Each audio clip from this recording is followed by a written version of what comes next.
Hi everybody, Brian McNichols here from touringplans.com, which you probably guessed because you are watching this either on Facebook later or on YouTube later. I am doing this live on our Facebook page, facebook.com/touringplans. Either Angela or I usually will go live once a week, usually Thursdays, sometimes Fridays around 11 a.m. and noon Eastern time. So if you are watching this and it is not live where you are, check us out then.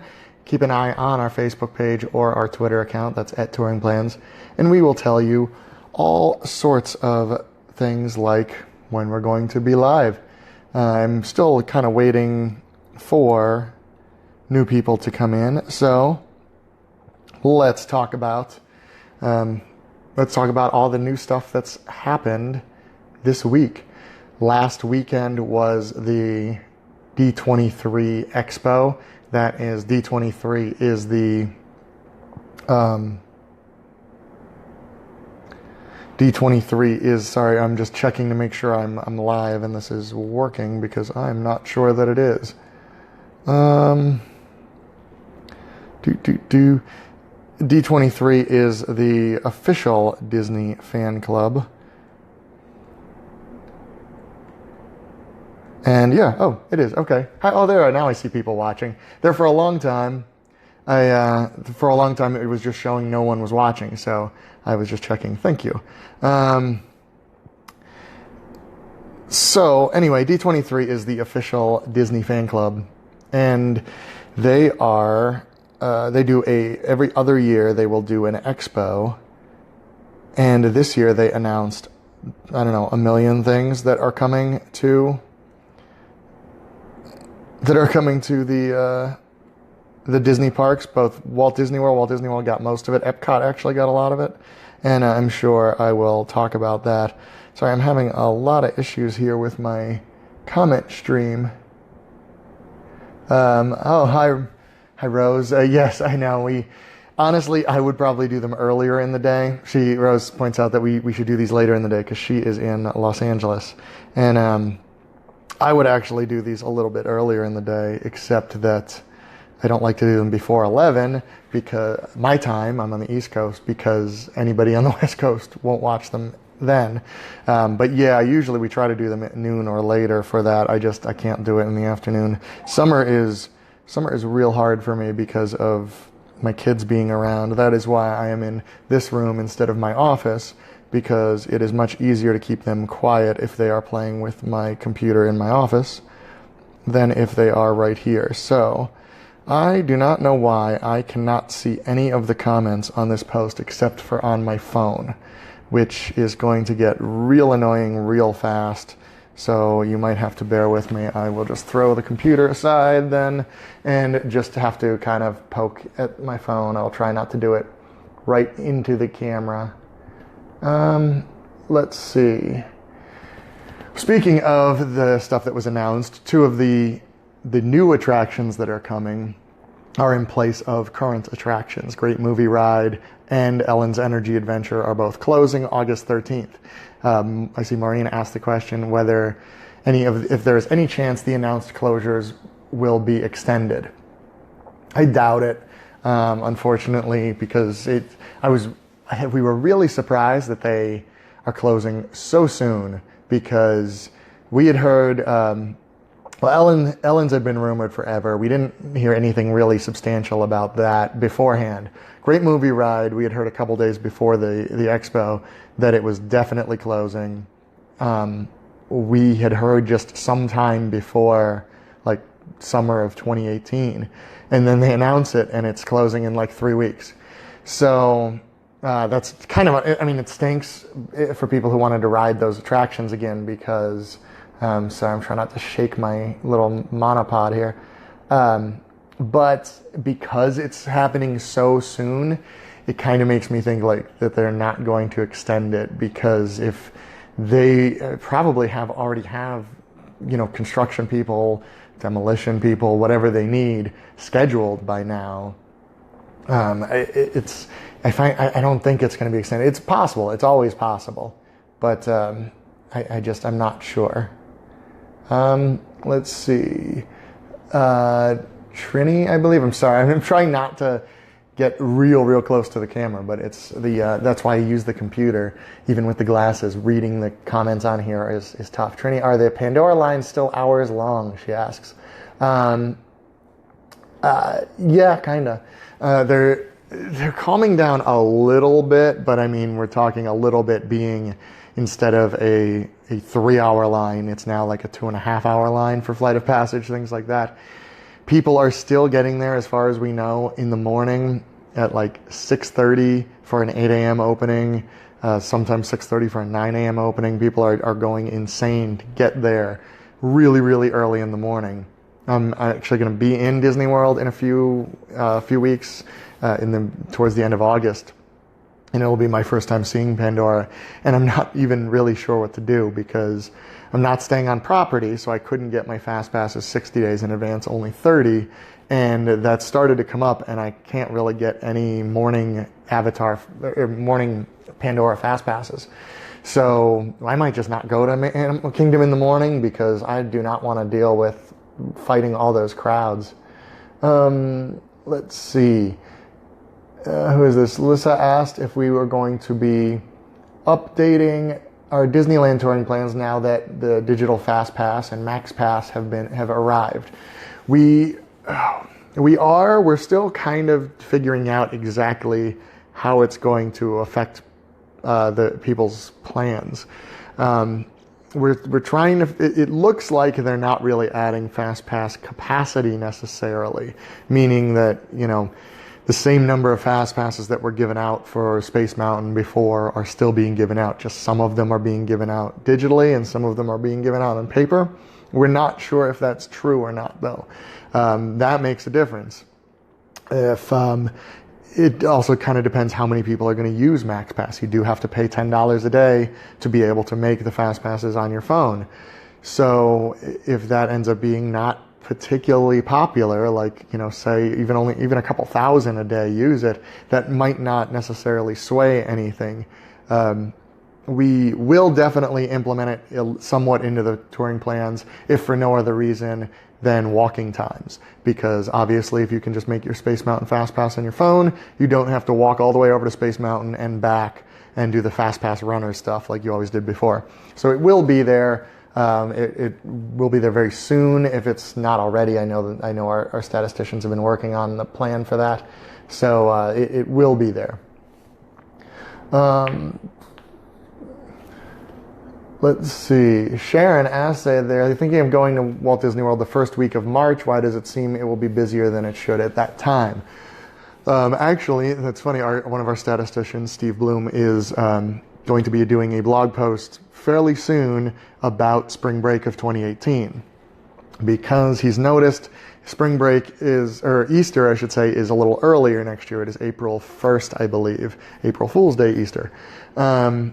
When it happens that early, like that last week of March, I think it can actually happen a week before that, but that's still pretty early in the year. When it happens, some schools will do spring break around Easter. Some will do spring break like 2 weeks before Easter. Some will always do spring break the same week of the year, which is usually, second, third week of March, no matter when Easter falls. Because Easter gets pushed up, some of the spring breaks get pushed up. That's why our crowd calendar kind of bumps up there. And the blog post that he puts out will explain all of this way better than I can. But that's probably what it is. If March is spring break / Easter. If Easter is late, I think it was this year, I don't know. I know one of the past years, I get my years, I deal with future schedules a lot for the parks, so I tend to forget what year Easter fell on what day. I know it was April 24th at one time. I don't remember if it was last year or the year before. And, that creates a gap. You get the spring breaks in the middle of March, and then you get kind of a little bit of a downtime before Easter crowds hit. When it's in March or April 1st, like it is in 2018, there's no gap. It's just crowd. So that's the reason. We're still working it out, and it will be explained. And it's so shaky. I should have put my phone on a real tripod. I didn't realize. Whoa, Pip is watching from Sydney, Australia. Good evening. That is That is, well, at least we're not too early for you. Oh, geez. Maureen said they had Fast Pass Plus for one of the closing attractions. Yeah, it almost seems like Disney didn't know they were closing, or at least didn't want to tip their hand, but I guess they figured not enough people would have Fast Passes for Great Movie Ride, although, I mean, there's not a lot to get Fast Passes for in Hollywood studios anymore. Heather's asking about an updated Animal Kingdom video on beating the crowds. Yeah, I do. Any of you have seen them on our YouTube page. I do a series of videos. I call them my map videos for lack of a better term. But usually they're titled Beat the Crowds. I guess that would be a better term, where I point at a map that I've printed off of the internet and explain how crowds move. The latest one I did was for Magic Kingdom. So far I've done Epcot, Universal Studios Florida, and 2 Animal Kingdom ones. And I've done some other Magic Kingdom smaller ones, one on security, one on entrance process. The Animal Kingdom ones I did, yes, I did 2 different ones. Both were actually before Pandora opened. I will do another one. The problem is we're kind of waiting, related to the question I was asked before about whether the lines have calmed down yet. We're kind of waiting for the lines to calm down because we just assumed, well, once we get into the summer, it'll regulate a little bit. People will go to all the parks, not just Animal Kingdom, and that isn't really happening yet.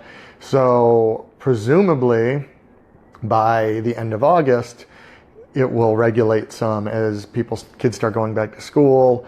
People aren't taking their summer vacations. The crowds get a little less. We'll be able to see a little bit better. Right now, the whole strategy is get there super early in the morning, go straight to Flight of Passage, then do the Navi River journey and walk around before, and then get out of Pandora because it's super packed, and then go back in the evening. We're hoping that's going to change a little bit, and it will make a little bit more sense, but maybe not. But if it gets to like September and it hasn't changed, I will just do the video anyway. But yes, I will absolutely be doing another one. Daniela asked about Magic Kingdom Night Parade. No, one of the few things that was not announced. No new pavilion in Epcot was announced. Brazil and Spain are both rumored. Brazil is probably a little bit stronger rumor right now. And no Magic Kingdom Night Parade. The Main Street Electrical Parade left, I don't know, a year ago now. It feels like a long time ago. And went out to Disneyland. It is leaving Disneyland, but they haven't said that it's coming back to Walt Disney World. I mean, I was going to say I kind of hope it doesn't come back to Disney World. It's not my favorite parade, but I'd also rather it than nothing. So if the alternative is nothing, then I hope it comes back. But no, nothing was announced. No night parade. We don't know if that's coming. If there is a new nighttime parade, I wouldn't imagine it would be before like next summer at this point. But another thing that we've kind of heard is that some of the construction, both announced and not yet announced in the Magic Kingdom, which is an interesting phrase that I heard, is messing with some of the backstage areas at Magic Kingdom. And they can't run a parade through with the construction in there. One of the possibilities is the new theater that was announced over the weekend that is on Main Street USA. We don't know where. One of the places that I've been told it might go is where the town hall is. So if you walk into the Magic Kingdom in Town Square, on the right-hand side you have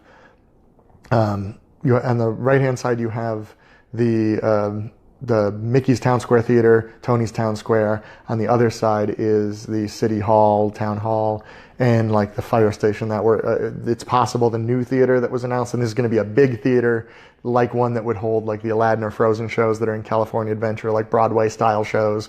It might go there on that side, and that is where the parade enters, is on that side. So if they're using that area as staging for construction and that kind of stuff, I could see where that would mess with the parade. So it's possible that that's why there was nothing announced, because they tend to do that stuff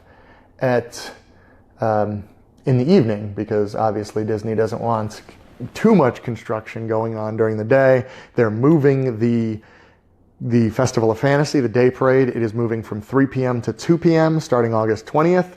So maybe that's kind of the idea, is starting at about 2:30 in the afternoon, we can start doing construction, do it basically through the night, and this way they don't have to stop or move stuff out of the way or anything for another parade. Who knows?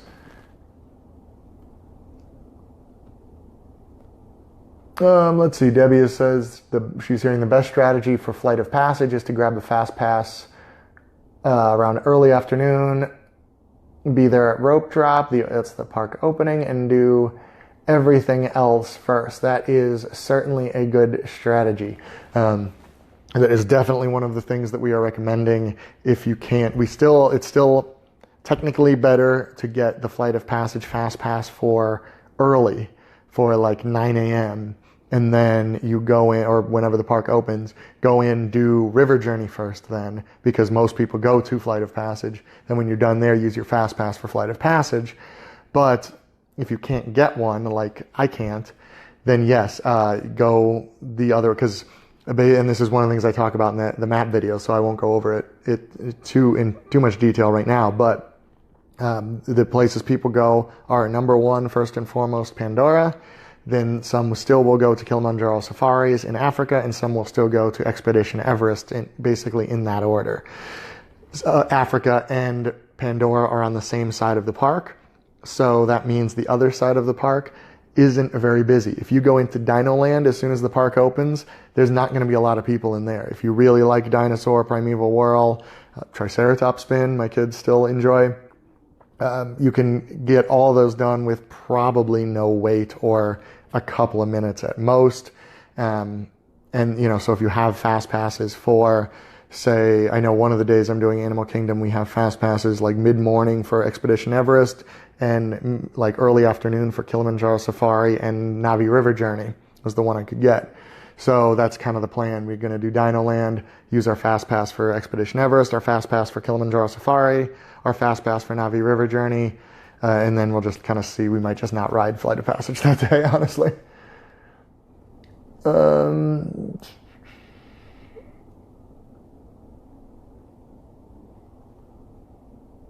Let's see here.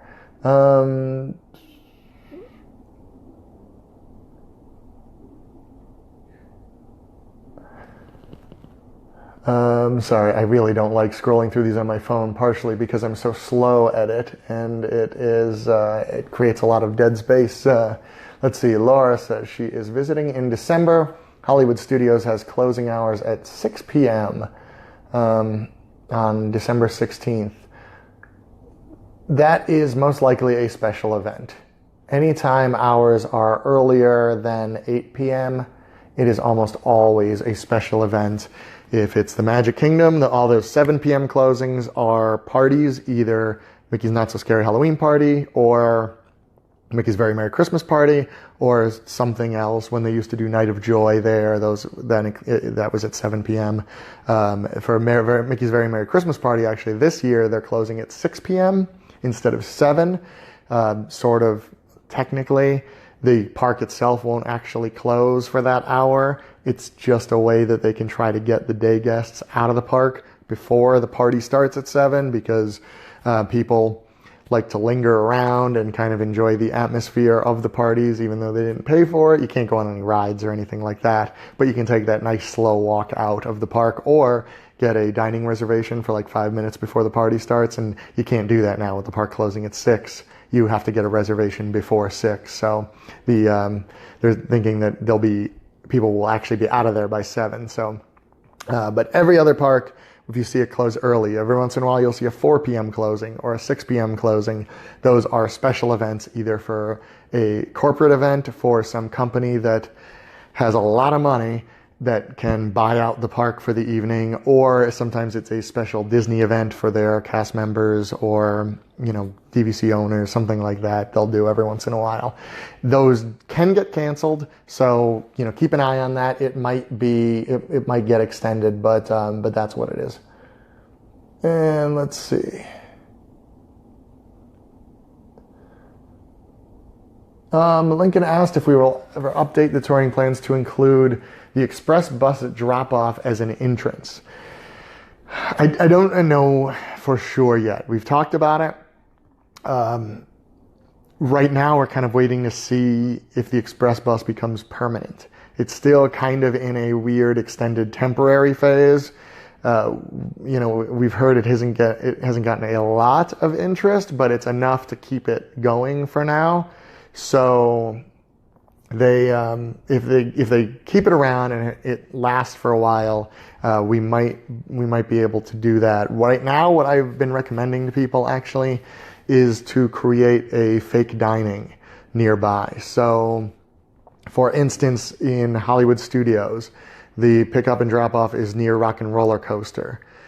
And there is a little food stand there that is, I can't remember the name, the call sign, but a radio station, K something, something, something, is the name of the little food cart there. So what I've been telling people is if you want to make sure you're in the right spot, say you're going to be entering Hollywood Studios at 2 p.m. coming from another park, obviously, if you're using express transportation.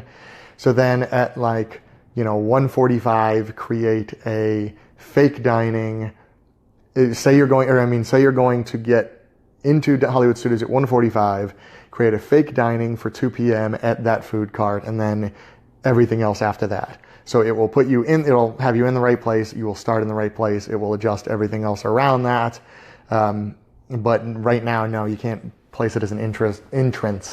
But hope, in the future, we're kind of waiting and seeing. These kind of changes can be very complicated for the computer to work out. So we don't like to make them until we're sure they're going to stick around for a while. Things like openings, closings for attractions, dining, that's easy to do. As far as where the plan starts and entrances and walking times, that can get a little iffy sometimes. So we don't want to do anything that will mess it up. Let's see, I keep scrolling past people's names. Scott says, as excited as he is for Tron, he's kind of concerned about the ride vehicle considering the size and height restrictions he keeps hearing about on Flight of Passage. Yes, as am I. I am, you can never tell in these videos, but I'm about 6'3" and I'm not a particularly thin person. So Flight of Passage does concern me a little bit, and I will see in a couple of weeks, hopefully, if I can get on it, that one of the things we've heard, because you sit almost like you're riding a motorcycle, you lean forward and there are restraints that come up, one behind your back and one behind each leg. And I have fairly large calves from riding my bike my entire childhood. So I'm a little bit concerned that they're not going to click in, which seems to be the problem. It's not necessarily a weight thing, it's kind of a body shape thing. And it doesn't necessarily mean you have to be large, just if you're large in the right area, I guess. I don't know. And there's been fewer problems on Flight of Passage. They seem to have relaxed the restraints a little bit. I'm a little mush-mouthed today. Sorry about that. And so hopefully they've learned their lessons on that, because Tron, this is going to be from what we hear, mostly just a recreation of the Tron roller coaster that is in the Shanghai Disneyland Park, which is kind of the same thing. You sit on a motorcycle leaning forward. I'm hoping they've learned their lessons with Flight of Passage and will configure it a little bit better for the more American-sized audience. But yeah, that is definitely a concern for me too. And Tron, for those of you who didn't hear, Tron is going to be built in the Magic Kingdom behind Space Mountain, basically. The rumor was that it was going to take over the Tomorrowland Speedway. That is not the case. They're keeping the Speedway. They're keeping the People Mover. The train will not be affected. It is going to be across the train tracks behind Space Mountain, which is really cool. I'm glad. I don't, it's always nice when they can add an attraction without taking any away, which is tough to do sometimes. I'm a little surprised because, it's the Tomorrowland Speedway. I'm sure there are people who would mourn its passing. My kids do love it. It's one of the things we have to go on every time. So they would be upset about that. Of course, by the time it gets built, which is probably going to be 2021 for Magic Kingdom's 50th anniversary, by the time it gets built, my kids will probably not like the Speedway anymore, but presumably there will be others that do. What I almost wonder is if they're keeping the Speedway site as a site for future expansion. And they figure, you know what, we have this room behind Space Mountain, we can build Tron over here, we don't have to use this plot right now, let's keep it there, and maybe we can do something else with it, maybe depending on what Tomorrowland ends up becoming. If anything, it just seems to kind of be this amalgam. Tron, at least, is kind of Tomorrowland-y. Kathy asked if I know which ship is getting the Beauty and the Beast stage show. Another announcement from this weekend. Disney Cruise Line, in addition to getting 3 new ships by the year 2023, one in 2020, 21, 22, 23, I believe, are the 3 new ships. So they're going to be up to 7. They also announced a Beauty and the Beast stage show for the ships. I don't know the answer to that. Hopefully, if somebody does, they can post here. I don't know if they said, actually. Jeannie asked if the Pixar concerts will be extended through the fall. I don't actually know the answer to that yet either. And I saw somebody, as I was flipping through, I'm sorry I don't remember the name, somebody asked about the Beauty and the Beast schedule when it does end. And that's, we don't really know when it's going to end. Right now they have it through the summer. It's been pretty popular. It's been getting really good reviews. It is a little bit personnel heavy, I think. So if it does end, I wouldn't be shocked if that's the reason. There's a lot of rumors of cutbacks and things. We know they did some staffing cutbacks in the past. End of summer, of course, there's always some temporary employees that leave, things like that. So if it's a staffing issue, I could see that being. But as far as a popularity issue, and heck, I mean, we're talking Hollywood Studios here. They're closing Great Movie Ride in the middle of August. So we're down to actual rides. We're down to Toy Story Midway Mania. I almost said Great Movie Ride, but of course not that. Rock and Roller Coaster, Tower of Terror, Star Tours. That's it. 4 rides. And then shows. There are a handful of shows. There's Beauty and the Beast, there's The Little Mermaid, which is, kind of a show thing. Indiana Jones, Disney Junior, Frozen Live. I feel like I'm missing one, but, there's not a ton to do there. So I know it happens in the same stage as Beauty and the Beast, so they can't be concurrent, or they can't be concurrent, they can be consecutive. I think that's the correct way. But if you're there for a few hours, you could feasibly hit both. So I don't know. I hope so. I hope it does.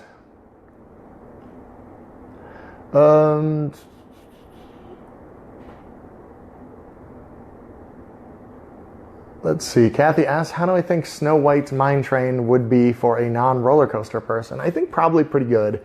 It's a very, very easy roller coaster. There are 1 or 2, I mean, technically they're hills, but it's the ones you can see from the outside. So if you look at that, there's that one curving one that comes down that you can see from kind of in front of Enchanted Tales with Belle and Be Our Guest. If that looks okay for you, that's fine. That's probably the fastest that ride goes. A lot of it is a fairly slow-moving, almost dark ride. You're inside, you're going, up the hill, you're seeing the 7 Dwarves. I don't think it would be much of a problem at all. The cars on it do sway a little bit, but it's really not noticeable when you're riding unless you are in the car with me, where I am rocking it on purpose. I don't generally do that with strangers in the car, only my family. But I don't think it's kind of in between like Barnstormer and Big Thunder as far as thrills. But I think Barnstormer is actually rougher because it's a lot faster and tighter turns than Seven Dwarfs Mine Train. I think Seven Dwarfs is pretty easy. I don't think it would be much of a problem.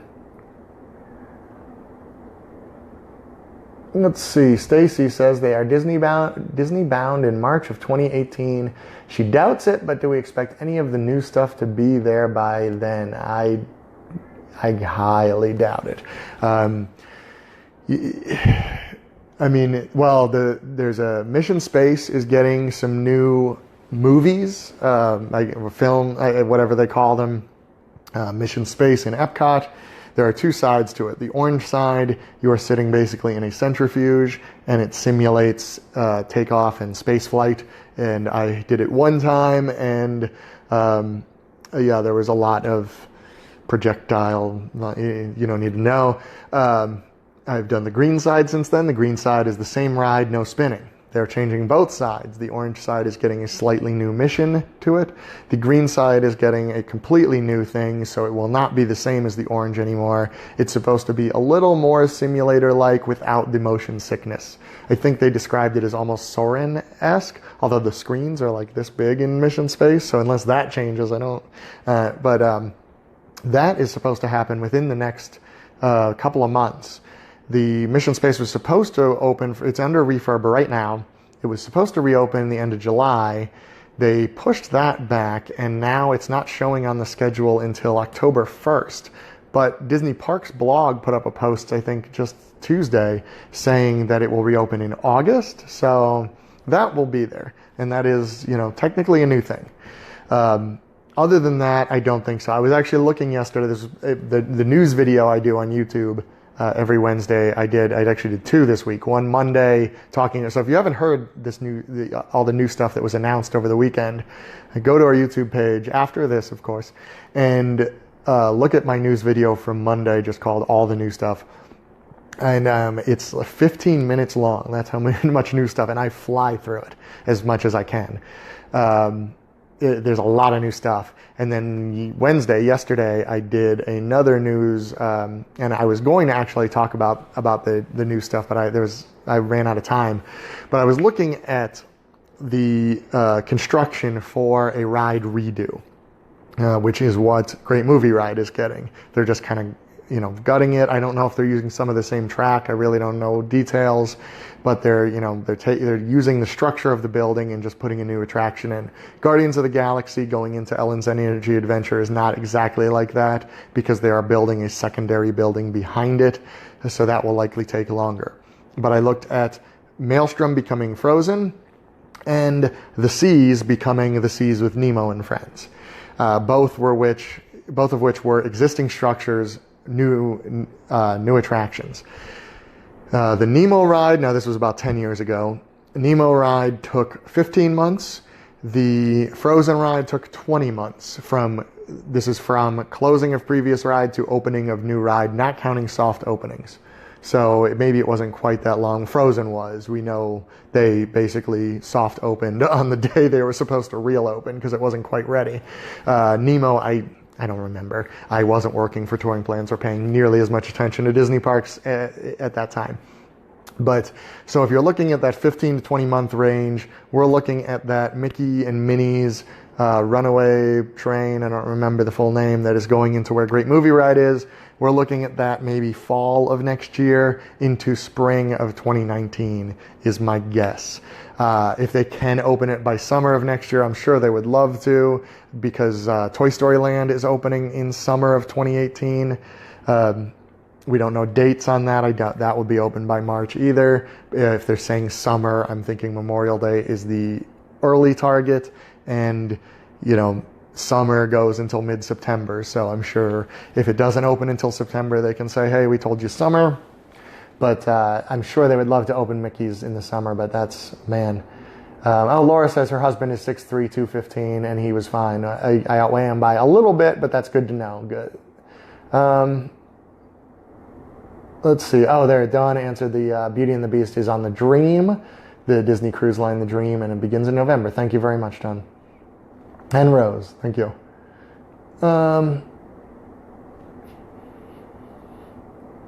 Scott says his mom does not like roller coasters. She did go on Seven Doors Mine Train and was okay with it, but probably won't do it again, which, that's good enough. That's how my kids are with a lot of stuff like that. Even the Haunted Mansion. They'll always go on the Haunted Mansion one time on a trip because they know I love it. But after that, it's dicey. So that's good to know. It won't be a super traumatizing experience, but maybe I'll only do it once. Let's see. CM asked any update on, I assume that means Caribbean beach construction. I haven't seen any in a while. Last I saw, they had completely demolished the Barbados and at least half of the Martinique buildings, which I think is where they're stopping. That is going to be the site of the recently announced Hotel Riviera. Excuse me for a second. I left my drink over there and I'm about to cough and I don't really want to. The Hotel Riviera is going to be the Disney Vacation Club property at the Caribbean Beach. This is something that Jim Hill has talked about on his podcast with Len Testa, the Unofficial Guide Disney Dish podcast with Jim Hill is the official name. If you are not listeners, he's talked about this DVC at Caribbean Beach for years, and we were kind of wondering how it was going to work being a moderate resort. Turns out they're making it a new resort. It's going to be the Hotel Riviera. It's just going to happen to be on the Caribbean Beach resort property. So, I'm sorry if Barbados was your favorite place to stay. It is no more. That is where the hotel is going. As far as I can tell, they haven't done any sort of demolition near Old Port Royal, which is where or Centertown. They have so many names for things at Caribbean Beach. That is where the food court is, where the main pool is. The main pool will remain open. Nothing's going to happen to that. I believe they took down the Banana Cabana, the bar that is out there, and like the whole patio there. I believe that's all gone. I think they're supposed to build. I think from what I remember seeing of the concept art, they're going to build it almost like a little street in there. So presumably they're going to build something on the other waterfront side. I don't know if that's actually what's going to happen, but I haven't heard. I know you could still, as of a couple weeks ago, you could still go into the building, kind of, in part of it, but a lot of it was plasticed off and things like that. So it seems like construction is progressing. We still don't know exactly a date when that's going to open. I would imagine mid-2018 is going to be the earliest for the Old Port Royal stuff. Hotel Riviera, don't remember if they said, but I'm thinking 2019 at the earliest. 2 years is kind of a minimum for a new hotel build, and that's like Universal time. That's not really Disney time. Scott asked if I think Disney will max out the available space in the current parks before they think of a fifth park. Fast forward 15 to 20 years. Oh, do I have to? I'm going to be old then. I feel old now already. Will there be a fifth gate already open or under construction? In my opinion, of course. Well, yeah, because I unfortunately don't know I would love to be a fly on the wall of Imagineering meetings, but I don't. I think they will. I think they will go to. See, the problem is, and this is why I've always been against a fifth theme park, Animal Kingdom, and. Sorry, my dogs are scratching at the door because they want to come out here with me. Animal Kingdom and Hollywood Studios for a long time have not been full parks. I love Animal Kingdom. It's one of my favorites. It's actually, after I see Pandora, it's going to push it up there. Epcot was always my thing. Future World has been has been so sad lately. Still love World Showcase, but Animal Kingdom's really been flying up the charts on my personal park list. But it's been hard to stay there all day. Now they've added Pandora, they've added Rivers of Light. There, is potentially more. There's a ton more room around Animal Kingdom, that's for sure. Magic Kingdom's pretty full. They're still going to add stuff to it because it's the busiest theme park in the world. Why wouldn't you? Epcot, obviously, most of Future World needs love. Ellen's Energy Adventure is going, a new attraction going in there. Mission Space is getting a slight modification. There are always rumors about Imagination Pavilion. So there's a lot to do there. Disney's Hollywood Studios, there is a lot to do there. We know Star Wars Land and Toy Story Land are coming. That will definitely help fill it out, but there are still going to be holes there. The Echo Lake area is still not perfect. There's a couple empty attractions. The Frozen sing-along was not supposed to be permanent. Indiana Jones is pretty ancient. So I think they've got another 15 or 20 years of building out before these are really full theme parks. I think it's going to be a long time before they even consider building a fifth one. And I think they'd really have to have a good idea for it. If they had, rewind a little bit, if they had gotten the Harry Potter rights and decided to build a fifth theme park for that, that obviously would have been a great use of it, but I don't know if they would have done that at the time, because I don't know if anybody really knew how big that was going to be. I think if Universal knew, I think they would have just built it as a separate theme park if they knew how that was going to go. But who knows? Let's see. If all the things announced at D23, what do I think is the least likely to actually happen? Well, that's interesting, because Disney doesn't like to announce stuff that isn't going to happen. The only thing I can really think of that was officially announced, not rumored. There's a ton of rumored stuff that doesn't happen. And a lot of stuff. I mean, Jim Hill is one of the few people that I know that really seems to be really seems to have good contacts within Disney. And I mean, even he will say, like, a lot of the stuff they even talk about behind closed doors is never going to happen, because it's just, there's a lot of stuff that goes into these, budget more than anything.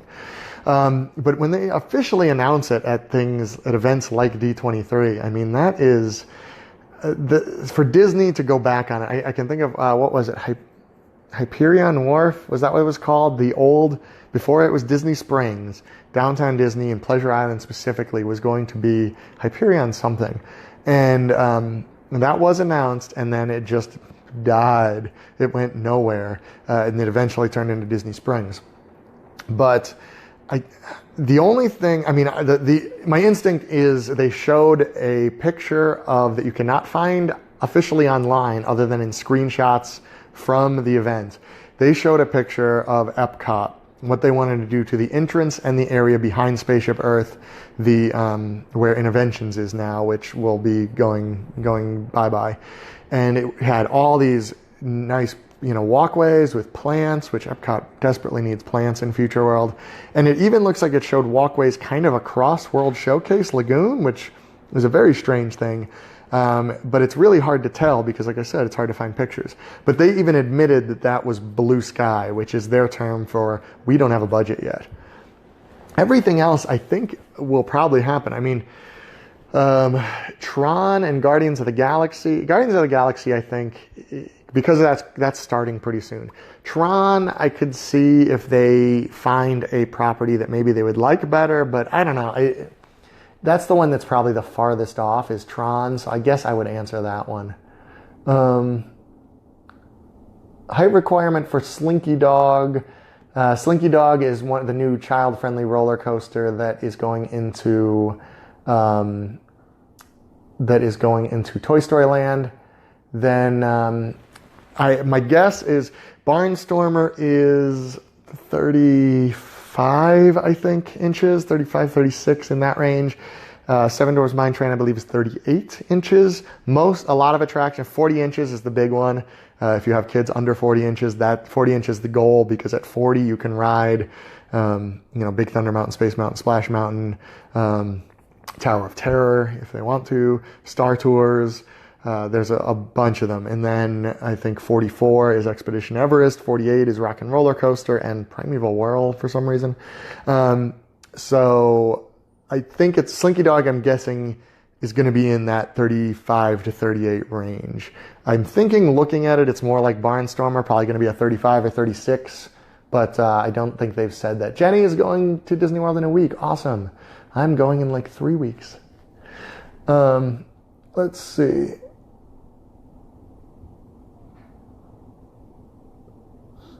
All right, let's see here. Hold on. This is a long one.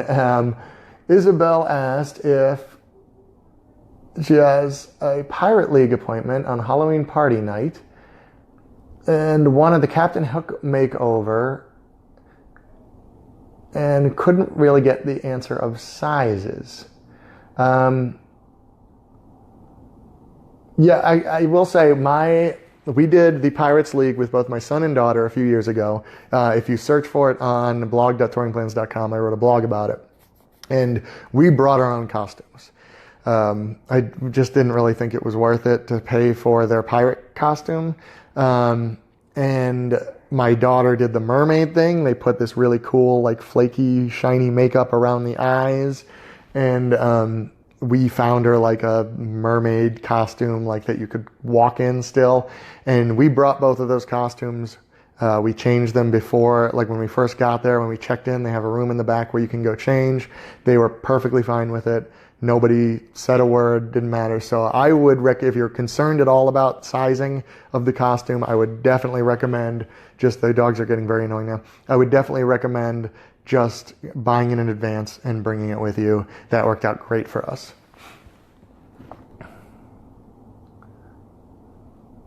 Yes. Disney Tale of the Tape said, what is this I hear about a Star Wars hotel? Yes, there is going to be a Star Wars hotel built, we believe, near Disney's Hollywood Studios. Jim Hill, and man, I'm name checking Jim Hill a ton in this. He had told us this a little while ago, that it was supposed to go basically near the parking area in Hollywood Studios. I kind of assumed it was going to go in the parking area on the side of the park near Star Wars, which we have a name for Star Wars Land now. If you haven't heard, it is Star Wars Galaxy's Edge, which I find funny because I'm filming this on a Galaxy Edge cell phone. Yet, as far as we know, it is not sponsored by Samsung, but there will be 1,000,001 jokes then. But they are clearing land right now, right next to the parking lot. Part of it is for a new cast member parking, a new entrance into Hollywood Studios for when many, many more people are coming to see Star Wars Galaxy's Edge, which is, I'm just going to call Star Wars Land. And but on the other side, they're also clearing some land for a hotel. Who knows? But it is officially coming. They did announce it. It is going to be... This is crazy. It's going to be a fully immersive hotel. This is not really going to be a hotel where you go to the other parks. This is going to be its own experience. So you're going to go for a week, go to the parks for 5 days, stay at, Port Orleans French Quarter. That's where I like to stay. And then you're going to spend 2 days in the Disney Star Wars Hotel. You are going to be in character, in costume, with everyone else doing these missions. There are no real windows. They're all going to be space screens. It sounds real weird. It's very living video game. I've heard some people compare it to Westworld, which hopefully there will not be any actual robots that you can, shoot. That would be a little beyond the pale, but presumably there will be real cast members. It is going to be crazy expensive. My boss, Len, on Twitter estimates it's going to cost for a family of 4 for 2 nights somewhere in the $2,500 range. So this is definitely going to be a luxury experience that I am begging and pleading that I get to be the one that reviews it for Twin Plans. So, if you want to help me out with that, it's Len. No, I'm kidding. But it is crazy. I can't wait. I hope someday I get in there. I've said this many times, that one of the attractions in the Star Wars Land is going to be the Millennium Falcon. They showed a concept picture, which I showed in my video the other day, of like 8 or 10 people sitting in what looks like the Millennium Falcon. But the 2 front seats are the Han and Chewie seats, or the Rey and Chewie seats, depending on which movie. And I can't imagine that I will sit there without just sobbing uncontrollably or laughing like a madman. It's going to be one of those 2 reactions. I don't know which one yet. Yes, Amy says, Star Wars Disney Hotel, take my money, and they will.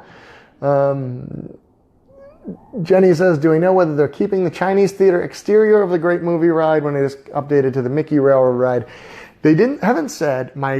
My instinct is yes, that they are going to keep the exterior of the building looking basically. I think this is going to be real similar to Maelstrom turning into Frozen. There might be some additional adornments, something like that, but because it is still themed after the newer Mickey Mouse shorts, the ones you see if you are watching the Disney Channel that run, in between the shows. It's kind of an old style of animation, but updated content. They're actually pretty funny.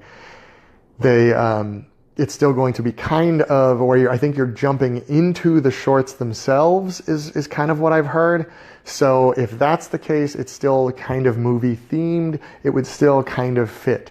especially if it's kind of a thing where you're watching the movie and then, oh no, we found that we went through the screen. The Chinese theater would still really fit that. So I'm hoping it stays. I like the look of that now that the hat is finally gone. Dana asks, what Riviera is the new DVC going to be? Theming seems odd for location. That is a good question. It can't really be, I mean, French or Italian Rivieras aren't really going to fit with Caribbean Beach, but I could see how they could do it as kind of a almost Bella, no, not Belle Epoque, but the I can't think of the style now, but in that kind of French beach style on the one side, and in the back of it they could kind of hide into the more Caribbean style. But yeah, I don't know. Riviera could just be, okay, well, we want to call it a beach hotel, but we're charging a lot for this. We got to think of something fancy. Riviera, there it is. It really could just be that too. Let's see. John says the whole 360 vacation experience makes me think that the Star Wars Hotel will be connected with an entrance to Star Wars Land. That was my instinct too. We won't know for sure until they build it or start building it, where we can see specifically where it's going. The plot that I thought that looks hotelish to me on the construction they're doing near Hollywood Studios is not really close to it, but that could be something else. Maybe they're extending the parking lot that way so that they can put the hotel somewhere else. Because yeah, that would make the most sense. Especially, how cool would it be if some of your missions in the hotel sent you into the park?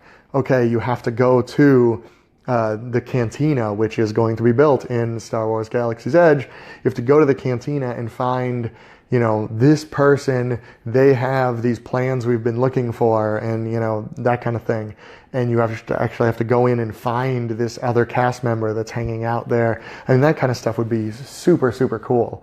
Walking into the park in full Jedi gear where, other people can see me.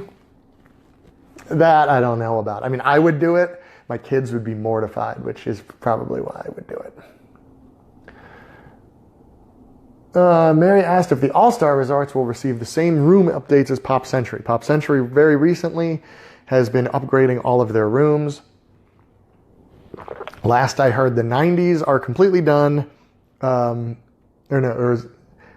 think, and then they're working on the 80s. I don't know how far they are into the 80s or if that's done yet. But what it is, they took out the carpeting, they put vinyl flooring in, and what looks like vinyl floor. It's the vinyl that looks kind of like wood. It's actually what's on the floor in the room I'm in right now. It's pretty nice. And it's a lot, it's somewhere between a clean, modern look and a sterile look, depending on where you come down on that spectrum. I don't mind it at all, but I also tend to like square, modern look. Anyway, so I haven't heard that they're going to do that with other resorts. I think, my guess, it's going to take them a while to get through Pop Century. This could also be part of the gondola announcement, which we haven't talked about yet. The Disney Skyliner is what it's called. This is the one that has been rumored for a long time now, that they are building, and they're actually starting, I mean, they had to announce that they're starting construction on it already. They did already. It looks kind of like a cable car, moves like a Skyway. So it's this 10-person car, fully enclosed, air-conditioned, that you sit in, and it goes up and over the road. It is connecting Hollywood Studios, the Pop Century / Art of Animation, the Caribbean Beach / Riviera Hotel, and Epcot's International Gateway. Obviously, the Riviera Hotel is going to be DVC. That's going to be a little more expensive. It's possible that Caribbean Beach's prices go a little bit up because now they have direct access to 2 parks. It's possible that Pop Century and Art of Animation prices are already a little higher. It's possible that these room redesigns are part of this, and it is another excuse why they can bump Pop Century's price up a little bit. If that is the reason, All Stars may not see it at all. If it's not, if it's just how they want to do the rooms from now on, All Stars might be the next ones. Probably would be the next ones. I guess we'll see when they're done with Pop.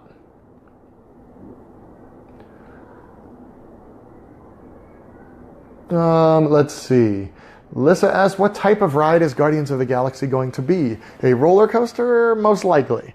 All they've said is that it is an e-ticket, which is a very old term that Disney fans still like to use. It's based on the old ticketing system that was used in Disneyland and very, very early on in Disney World, wherein you actually had to go and buy ticket books. And there were 5 different types of tickets, A through E. And the E-tickets were for the best attractions. Things like, I think at the time, maybe Jungle Cruise or the Tiki Room. I remember. The attractions that were E-tickets then are kind of laughable now, because now they're not what we think of. When you hear the term E-ticket, it usually means the top of the line attractions, what we at Touring Plans would consider a super headliner, the must rides for anybody that wants to. Things like Tower of Terror, Rock and Roller Coaster, the Flight of Passage is a good example of an e-ticket, something that really brings people to the park. That's how they describe the Guardians of the Galaxy attraction. They are building a whole new building behind Ellen's Energy Adventure building, because the Ellen's Energy Adventure is not big enough for it. Whenever it's that kind whenever it's that big, that means track, a lot of track. So that could be a very elaborate dark ride. It could be a simulator style moving attraction. That's what the First Order attraction is going to be in Star Wars Land. If you're familiar at all with Spider-Man or Transformers at Universal Studios in Orlando, that's what they are, where you are in a car, you are moving, but it is also partially 3D, and there are screens and some sets. Gringotts is my favorite example of that, Escape from Gringotts in Diagon Alley. It is part roller coaster, part screens. I think it's the best use so far of that multi-technology. And it could be something like that. We've been hearing roller coaster, which makes sense. Epcot does not have one of those. Test Track is the closest thing you get to a thrill ride. So that's my guess. Don't know it all yet. These are all guesses. Stacy asked, any thoughts if they may release the park hours from March 2018 sooner rather than later? Yeah, they kind of do. They've been really weird with the way they've been releasing park hours. Used to be that they released the 1 month all at a time for the travel agents first, which of course just ended up getting leaked to all the sites, including Touring Plans. They still kind of do that, but they also tend to dribble them out one at a time on their website. So, let's see, we're up to, I think, January now. So, yeah, it tends to be right around the 180-day mark. I will tell you, the way, if you look at the Touring Plans calendar, the crowd calendar for March, we have expected hours in there. Though we do take those hours just kind of from the previous year, but they tend to be pretty accurate. It's why we show them to people. We use a slightly different version for our internal estimates, but what shows on the site tends to be close enough that you can probably guess at ADRs and stuff. But in a month or two, I would keep checking back, because they might just release all of March in bulk. The problem is with their hours is they change about 2 weeks before the start of a month. So we're in mid-July here. So all the August hours within the last week got updated a little bit. And they don't change a lot anymore. It used to be they changed quite a bit over the summer. They don't do that as much anymore. That's part of the staffing cutbacks that I mentioned before. But they, because they have the minimum hours 6 months in advance, then as it gets closer and they realize what staff they need, they will update them. So they could change on you. They could add extended, especially if it is like spring break time. they might move the Magic Kingdom opening to 8 a.m. a few days or for a week. So if you have that 8 a.m. reservation for Cinderella Royal Table, all of a sudden it's not as valuable because now everybody's getting in the park at 8 a.m. That stuff unfortunately happens, and there's not a lot we can do about it. But the hours that we show on the park are what the final hours were for last March. So if you saw 8 a.m. openings on that day last March, it's more than likely that that's going to happen this time too.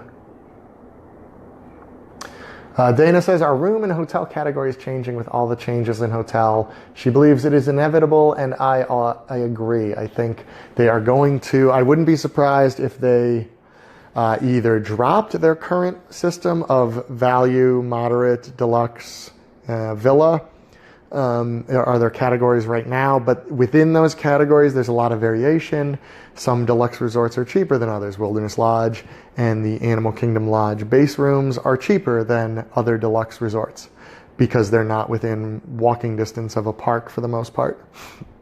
So there's already a lot of variations in there. I think they're going to either change the system or it's almost going to be ignored, because I think All Stars will be cheaper than Pop Century, which will be cheaper than Art of Animation, which is kind of how it is but I think that's going to adjust. I think Caribbean Beach is going to get bumped up now with the Skyliner system in place. And of course the Riviera, who knows where that's going to fit in, because it's probably going to be above like Old Key West and Saratoga price-wise, because there is direct transportation to the parks, but it's probably going to be below like Boardwalk Villa, Beach Club Villa, Bay Lake Tower, things where you can walk to parks. So I think it's going to be all messed up. It's going to be tough to figure out, more so for us, because we got to figure it all out. It's what we do.